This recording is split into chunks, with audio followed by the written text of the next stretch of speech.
Dans une ère où l'égalité et le respect mutuel sont plus discutés que jamais, nous sommes encore confrontés à une série de comportements qui semblent défier ces idéaux fondamentaux. L'un de ces comportements, incroyablement commun mais souvent ignoré ou minimisé, est celui de supposer que nous en savons plus sur les expériences des femmes qu'elles-mêmes. C'est une erreur non seulement de communication, mais de compréhension, qui peut créer un abîme entre hommes et femmes. Comprendre cela est crucial, car cela ouvre la porte à une réflexion plus profonde sur nos actions et comment elles affectent les personnes autour de nous. En reconnaissant et en corrigeant ces attitudes, nous ne faisons pas seulement éviter les conflits, nous cultivons, de fait, des relations plus saines, empathiques et respectueuses. Si vous valorisez la construction de relations authentiques et souhaitez explorer comment les enseignements stoïciens peuvent vous aider dans cette quête, vous êtes au bon endroit. Je vous invite à vous inscrire à la chaîne dès maintenant. En vous inscrivant et en activant les notifications, vous devenez partie d'une communauté qui est en constant apprentissage et évolution, dédiée à appliquer des principes intemporels pour affronter les défis contemporains des relations humaines. Ne manquez pas l'opportunité de vous plonger dans des sujets qui peuvent transformer la manière dont vous interagissez avec le monde autour de vous. Allons-nous ensemble dans cette aventure de découverte? Inscrivez-vous et commençons. Point numéro 1, ne pas interrompre. Avez-vous déjà été dans une conversation où vous ne pouvez presque pas placer un mot, parce que l'autre personne ne cesse de parler? Frustrant, n'est-ce pas? Eh bien, voici une pépite de sagesse stoïcienne, l'art de ne pas interrompre. Épictète, l'un de nos amis philosophes, a dit un jour que nous avons 2 oreilles et une bouche pour une raison, pour écouter plus et parler moins. Ce n'est pas seulement une question d'étiquette, c'est une philosophie de vie. Quand nous ne interrompons pas, nous pratiquons le respect. Nous montrons à la personne qui parle que nous valorisons ses mots et ses pensées. Cela crée un environnement où tout le monde se sent écouté et respecté. Pensez Y comme un cadeau que vous donnez, sans attendre rien en retour. Et devinez quoi? Ce cadeau revient souvent à vous, sous la forme d'une communication plus ouverte et significative. Mais, soyons honnêtes, garder la bouche fermée pendant que quelqu'un parle peut être un défi, surtout si vous n'êtes pas d'accord ou êtes impatient de partager votre propre perspective. C'est là où la pratique de l'autocontrôle, un autre principe stoïcien, entre en jeu. S'entraîner à écouter activement, absorbant chaque mot, chaque pause, chaque émotion, avant de formuler une réponse. Cela n'améliore pas seulement la qualité de la conversation, mais approfondit également votre compréhension des autres et de vous-même. Maintenant, vous pourriez penser, d'accord, mais et si la conversation est vraiment importante et j'ai quelque chose de crucial à ajouter? Excellent observation. Les stoïciens ne nous disent pas d'être passifs. Au contraire, ils nous encouragent à choisir le bon moment pour parler. Il y a une différence entre interrompre et contribuer. Attendre le bon moment, établir un contact visuel, hocher la tête, ce sont toutes des manières de signaler que vous avez quelque chose à ajouter, sans empiéter sur l'espace de l'autre. Alors, la prochaine fois que vous serez dans une conversation, souvenez-vous d'Épictète et de ses 2 amis inséparables, les oreilles. Utilisez-les sagement. En faisant cela, non seulement vous honorez l'un des principes stoïciens les plus fondamentaux, mais vous découvrirez également que, en écoutant plus, les mots que vous choisissez de dire finalement auront beaucoup plus d'impact et de sens. Et qui sait? Peut-être découvrirez-vous quelque chose de surprenant, simplement en laissant le silence parler. Point numéro 2, ne pas sous-estimer. Sous-estimer quelqu'un, c'est comme ignorer un trésor caché sous vos pieds, simplement parce que la surface semble ordinaire. La sagesse stoïcienne nous enseigne sur le pouvoir de l'égalité et le danger de juger un livre par sa couverture. Marc Aurèle, un empereur qui était aussi un philosophe, sérieusement, quelle combinaison, hein, nous rappelle que nous devons aspirer à être différents de ce qui nous nuit. Cela signifie que, lorsque nous sous-estimons les autres, spécialement les femmes, nous nous abaissions, pas eux. Maintenant, pensez à ce que cela fait quand quelqu'un vous sous-estime. Ce n'est pas agréable, n'est-ce pas? C'est comme si on disait que votre couverture n'est pas assez intéressante pour que vos pages valent la peine d'être lues. En évitant de sous-estimer les femmes, nous pratiquons le respect et reconnaissons leurs capacités et réalisations, qui sont souvent immenses et surprenantes. C'est un exercice d'humilité, reconnaissant que, indépendamment du sexe, nous avons tous quelque chose de précieux à offrir. De plus, sous-estimer quelqu'un peut nous faire perdre de grandes opportunités d'apprendre et de grandir. Chaque personne que nous rencontrons a une histoire unique, pleine de leçons et de perspectives qui peuvent enrichir nos vies. En reconnaissant l'égalité entre nous, nous ouvrons les portes à un échange de sagesse qui est l'un des plaisirs les plus profonds de la vie. Comme le dit le proverbe stoïcien, celui qui regarde à l'extérieur rêve, celui qui regarde à l'intérieur s'éveille. Et souvent, ce sont les personnes que nous sous-estimons qui nous aident à nous éveiller. Pratiquer la non-sous-estimation a également un effet positif sur la façon dont nous nous relions aux autres. Lorsque nous démontrons la foi dans les capacités de quelqu'un, cela ne rehausse pas seulement l'estime de soi de la personne, mais renforce également notre connexion avec elle. C'est une affirmation que nous voyons au-delà des apparences et valorisons ce que chacun a d'unique. Cela crée un environnement de soutien mutuel, où tous se sentent valorisés et inspirés à donner le meilleur d'eux-mêmes. Donc, la prochaine fois que la tentation de sous-estimer quelqu'un surgit, souvenez-vous de Marc Aurèle et de sa légion de stoïciens sages. Demandez-vous, suis-je vraiment en train de voir cette personne pour ce qu'elle est, ou me laisse-je tromper par les apparences? En choisissant de voir la valeur en tous, vous n'enrichissez pas seulement votre propre vie, mais vous contribuez également à un monde où le respect et l'égalité prévalent. Et cela, mes amis, c'est la véritable sagesse stoïcienne en action. Ignorer les sentiments de quelqu'un, c'est comme essayer de naviguer un bateau en ignorant le vent. Vous pouvez essayer, mais vous finirez par tourner en rond. Les stoïciens, avec leur sagesse millénaire, ont toujours valorisé l'importance des émotions comme partie intégrante de l'expérience humaine. Ils ne les voyaient pas comme des faiblesses, mais comme des signaux, des indicateurs de quelque chose de plus profond se déroulant en nous. Ainsi, lorsque nous ignorons les sentiments d'autrui, en particulier ceux des femmes dans nos vies, nous manquons une part cruciale de la communication. Parlons de l'importance de valider les sentiments d'autrui. Cela ne signifie pas que vous devez être d'accord avec chaque émotion que l'autre personne exprime. Mais reconnaître et valider les sentiments de quelqu'un, c'est comme dire « je te vois ». Je comprends que tu ressens cela et que c'est important pour toi. C'est une forme de respect et d'empathie qui renforce les liens et construit la confiance. Et soyons honnêtes, qui ne veut pas se sentir compris? Maintenant, laissez-moi vous révéler un secret, écouter avec empathie peut être transformateur. Dans une discussion, par exemple, au lieu de planifier votre prochaine réplique pendant que l'autre personne parle encore, essayez vraiment d'écouter. Absorbez les mots, percevez l'émotion derrière eux. Cela peut changer le cours de la conversation de manière inattendue. Soudainement, ce qui semblait être un conflit peut devenir une opportunité de grandir ensemble. Et cela, mes amis, c'est la magie de ne pas ignorer les sentiments. De plus, reconnaître les sentiments d'autrui aide à développer la patience et la tolérance. Admettons-le, il n'est pas toujours facile de gérer des émotions fortes, qu'elles soient celles des autres ou les nôtres. Mais pratiquer l'art de la patience, de donner de l'espace aux gens pour exprimer ce qu'ils ressentent, est une leçon stoïcienne de force. Non pas la force de porter le poids du monde sur ses épaules, mais la force d'être présent, vulnérable et ouvert aux autres. Alors, la prochaine fois que vous vous retrouvez dans un moment où les sentiments sont en jeu, souvenez-vous, ne les ignorez pas. Soyez curious. Posez des questions. Explorez. Vous pourriez découvrir des mondes que vous ne saviez même pas exister, simplement en donnant de l'espace pour que les sentiments soient exprimés et reconnus. Et en faisant cela, vous pratiquerez l'une des plus belles arts stoïciens, l'art de la compréhension humaine. Dicter comment quelqu'un doit être, c'est comme essayer d'insérer un carré dans un trou rond. Peu importe combien vous poussez, cela ne fonctionnera tout simplement pas. Et s'il y a une chose que les stoïciens nous ont enseignée, c'est de valoriser l'individualité et la liberté personnelle. Épictète, l'un de nos amis stoïciens, parlait de comprendre ce qui est sous notre contrôle et ce qui ne l'est pas. Et devinez quoi? Changer l'essence d'une autre personne n'est définitivement pas sur la liste des choses que nous pouvons contrôler. En essayant d'imposer notre vision de ce que quelqu'un devrait être, en particulier en ce qui concerne les femmes dans nos vies, nous ne faisons pas seulement preuve de manque de respect pour leur individualité, mais nous ignorons également une opportunité en or d'apprendre et de grandir avec la diversité. Chaque personne est un univers d'histoire, d'expérience et de perspectives. Imaginez combien de découvertes nous pourrions manquer si nous étions trop occupés à essayer de redessiner ces univers selon nos propres normes.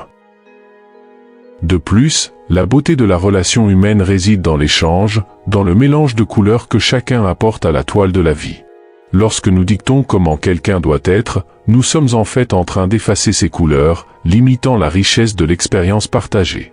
C'est comme aller à un concert avec des oreilles bouchées, ou visiter une galerie d'art les yeux bandés. Pourquoi limiter l'expérience quand nous pouvons embrasser la plénitude de ce qu'elle a à offrir? Une autre chose importante est de réfléchir à pourquoi nous ressentons le besoin de dicter comment les autres devraient être. Souvent, cela révèle plus sur nos propres insécurités ou désirs non satisfaits que sur toute lacune chez les personnes autour de nous.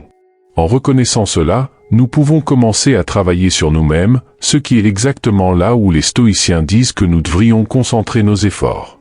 Après tout, la seule personne que nous pouvons changer, la seule personne que nous devrions aspirer à dicter, c'est nous-mêmes.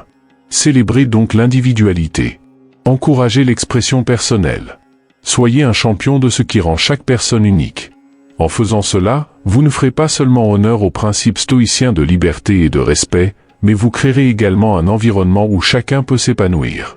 Souvenez-vous, le monde est une tapisserie riche et vibrante, tissée avec les fils uniques de chaque être humain. Ne tentez pas de défaire ces fils, au contraire, admirez la chef-d'œuvre qu'ils créent ensemble. Ignorer quelqu'un, c'est en quelque sorte comme passer à côté d'une œuvre d'art sans même y jeter un coup d'œil. Vous pourriez marcher à côté d'un chef-d'œuvre et ne même pas le remarquer, simplement parce que vous avez choisi de ne pas faire attention. Dans le contexte de nos relations, en particulier avec les femmes dans nos vies, ignorer est une manière de dire que ce qu'elles ont à offrir, que ce soit en parole, en action ou simplement en présence, ne vaut pas la peine d'être remarqué. Et cela, mes amis, est une erreur colossale. La philosophie stoïcienne nous enseigne l'importance d'être présent, de vraiment vivre l'instant et de prêter attention au monde autour de nous. Marc Aurèle, un empereur romain et l'un des stoïciens les plus célèbres, parlait de l'importance de vivre chaque jour comme si c'était le dernier, mais pas de manière macabre. Il voulait dire qu'il fallait vraiment valoriser chaque moment, chaque interaction, comme si elle était unique. Ignorer les gens autour de nous est l'exact opposé de cela. C'est comme si nous fermions les yeux à la vie. De plus, ignorer ne dévalorise pas seulement l'autre personne, mais nous prive également de l'opportunité d'apprendre. Chaque personne est un livre rempli d'histoires uniques, de leçons et de perspectives. Lorsque nous ignorons quelqu'un, nous remettons essentiellement ce livre sur l'étagère sans même ouvrir la couverture. Et s'il y a quelque chose que les stoïciens valorisent, c'est le savoir et l'opportunité de croissance personnelle. Ignorer les autres est donc se nier la chance de devenir meilleur. Mais comment éviter d'ignorer les autres, surtout dans un monde rempli de distractions? La réponse peut résider dans une pratique stoïcienne appelée pleine conscience, c'est-à-dire la pratique d'être complètement présent et engagé avec ce que nous faisons à l'instant. Cela signifie écouter activement quand quelqu'un parle, observer les gens et l'environnement autour de nous, et valoriser chaque interaction comme une opportunité de connexion et de croissance. Lorsque nous pratiquons la pleine conscience, il devient beaucoup plus difficile d'ignorer les richesses humaines qui se trouvent juste devant nous. Alors, la prochaine fois que vous serez tenté d'ignorer, souvenez-vous que chaque personne est un univers entier en attente d'être exploré. Valorisez les interactions, soyez présents et ouverts à ce qu'elles peuvent enseigner. En faisant cela, non seulement nous honorons les enseignements stoïciens, mais nous enrichissons également nos propres vies de manière que nous n'aurions jamais imaginé possible. Ignorer peut être facile, mais la véritable magie se produit lorsque nous choisissons de voir. Les promesses vides sont comme des bulles de savon, colorées et enchantantes à première vue, mais destinées à éclater au premier contact avec la réalité.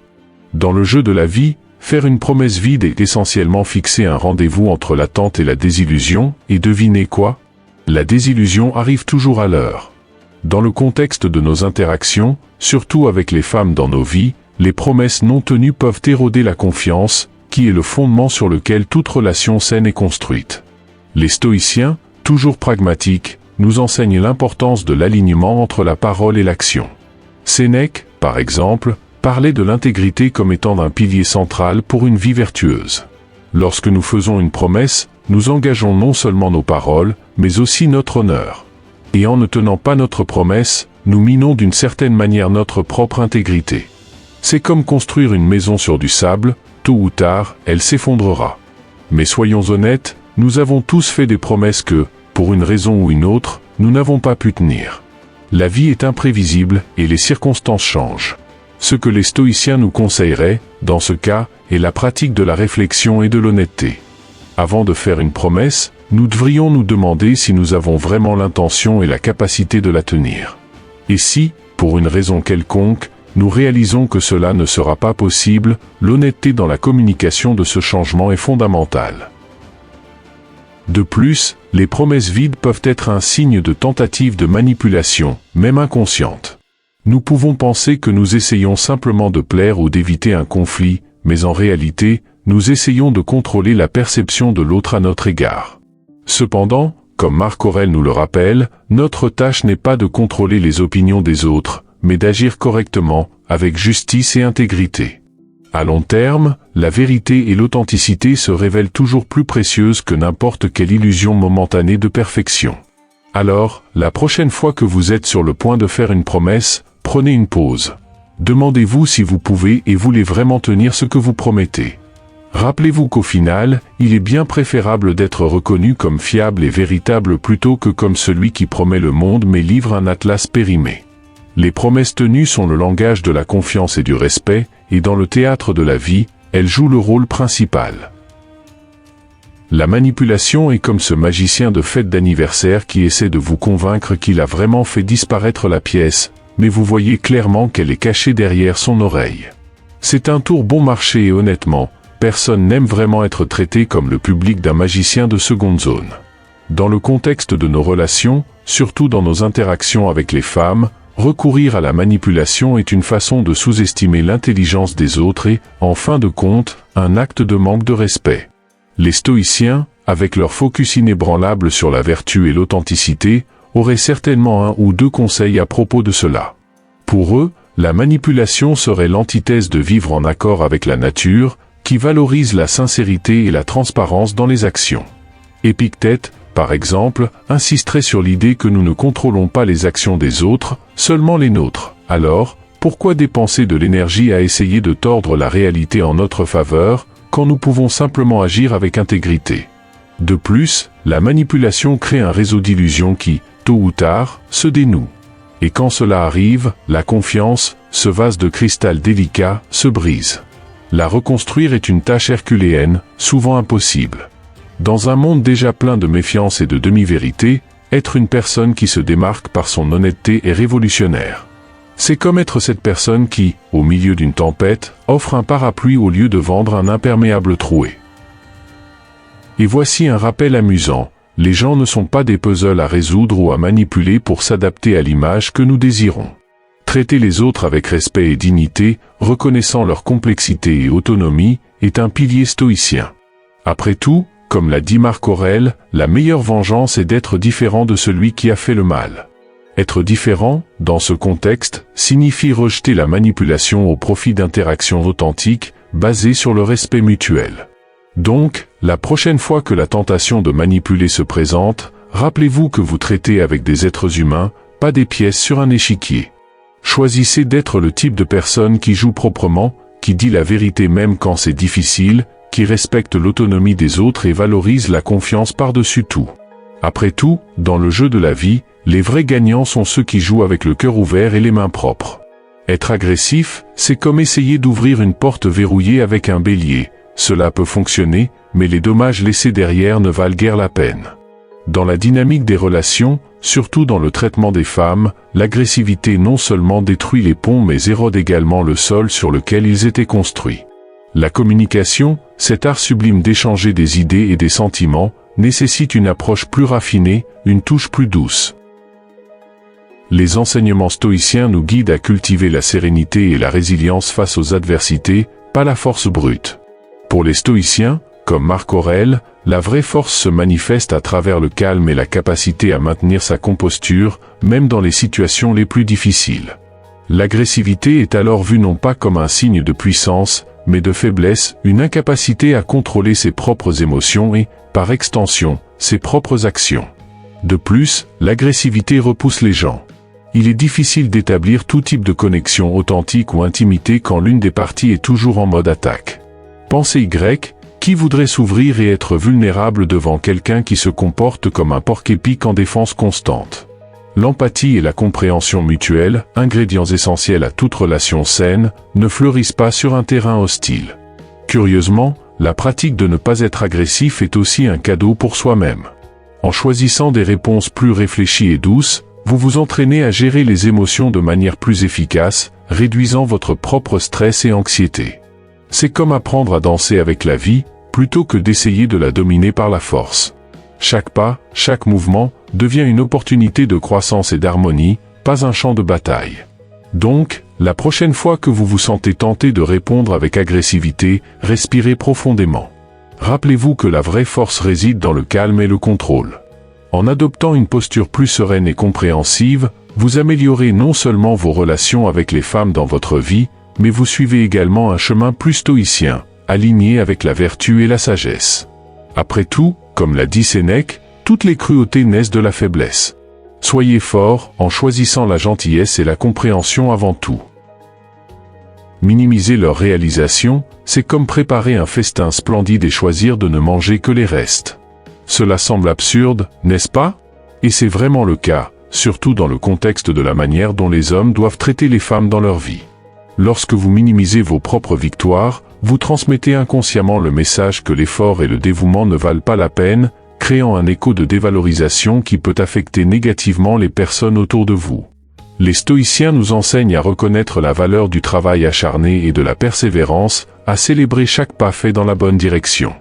Pour eux, chaque réalisation, peu importe à quel point elle peut sembler petite, est un témoignage de notre capacité à agir selon nos principes et à surmonter les obstacles que la vie met sur notre chemin. Minimiser leurs réalisations, c'est d'une certaine manière manquer de respect à son propre effort et à celui de ceux qui vous ont soutenu dans cette quête. De plus, en minimisant leurs réalisations, vous réduisez également l'opportunité de servir d'exemple positif pour les autres, en particulier pour les femmes dans votre vie qui, dans de nombreux cas, luttent elles-mêmes pour la reconnaissance et la valorisation. Montrer que vous valorisez leur victoire, c'est montrer que vous comprenez l'importance de chaque étape, de chaque choix conscient en faveur de la croissance personnelle et collective. Il est important de se rappeler que reconnaître et célébrer leurs réalisations ne signifie pas tomber dans l'arrogance ou l'autosuffisance. Au contraire, c'est un exercice d'humilité et de gratitude, piliers essentiels du stoïcisme. C'est comprendre que, bien que nous n'ayons pas le contrôle sur tout dans la vie, nous avons le pouvoir de donner le meilleur de nous-mêmes et d'apprécier les fruits de cet effort. C'est une manière de reconnaître la beauté du voyage humain, avec toutes ses difficultés et merveilles. Ainsi, la prochaine fois que vous atteindrez un objectif, grand ou petit, permettez-vous de célébrer. Partagez vos victoires avec les femmes de votre vie, reconnaissant leur rôle et votre propre effort. En faisant cela, vous ne renforcez pas seulement vos relations, mais vous cultivez également un environnement de soutien mutuel, d'inspiration et surtout, de valorisation des petites et grandes réalisations qui tissent la tapisserie de l'expérience humaine. Oublier d'être reconnaissant, c'est comme passer à côté d'un jardin fleuri les yeux fermés. Vous manquez l'opportunité d'apprécier les couleurs, les arômes et la beauté que la vie offre gratuitement. Dans la relation avec les femmes de notre vie, que ce soit dans une amitié, une romance ou des liens familiaux, la gratitude est le sol fertile où le respect et l'affection croissent sains et forts. Après tout, reconnaître et remercier pour ce que nous recevons renforce les liens et enrichit l'échange mutuel de gentillesse et d'apprentissage. Les stoïciens, avec leur sagesse intemporelle, nous enseignent que la gratitude est l'une des formes de richesse les plus puissantes qu'un être humain puisse accumuler. Il ne s'agit pas d'un simple remerciement formel, mais d'une profonde appréciation pour tout ce que nous avons et pour toutes les personnes qui contribuent à notre voyage. Oublier d'être reconnaissant, dans ce contexte, c'est se refuser la chance de vivre l'une des formes les plus pures de bonheur. Être reconnaissant transforme complètement la manière dont nous interagissons avec le monde autour de nous.